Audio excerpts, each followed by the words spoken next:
Il y a des présences qui ne s'expliquent pas, des regards qui arrivent au bon moment, des rencontres qui semblent ordinaires mais qui en vérité sont des rendez-vous célestes.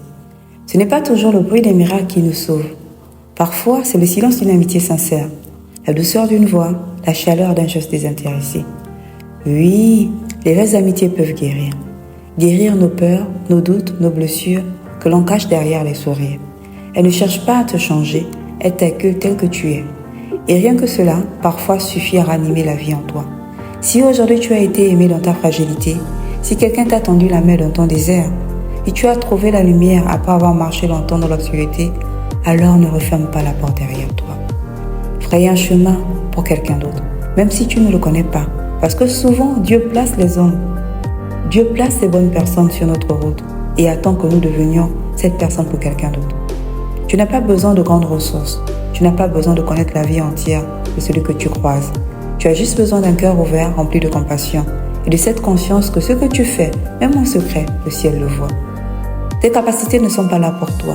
Ce que tu sais, ce que tu es devenu, ce que tu as traversé, tout cela devient puissance quand tu t'en sers pour soulager, encourager, porter. Chaque geste de bonté, chaque parole qui relève, chaque prière silencieuse pour un autre, ce sont des semences d'éternité. Tu ne verras peut-être pas le fruit immédiatement, mais tu auras été le passage, le refuge, le souffle d'espérance.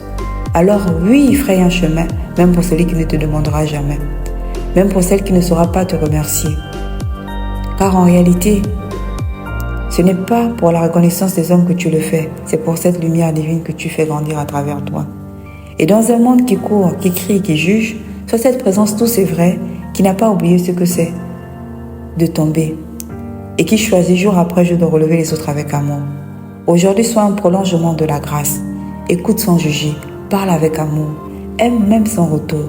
Car ce que tu fais pour l'un des plus petits, c'est au ciel que tu l'offres. Partage ce message à quelqu'un, pas pour le contenu, mais pour ce qu'il peut réveiller en lui. Et n'oublie pas, quand tu aides une âme à se relever, tu honores celui qui t'a relevé le premier.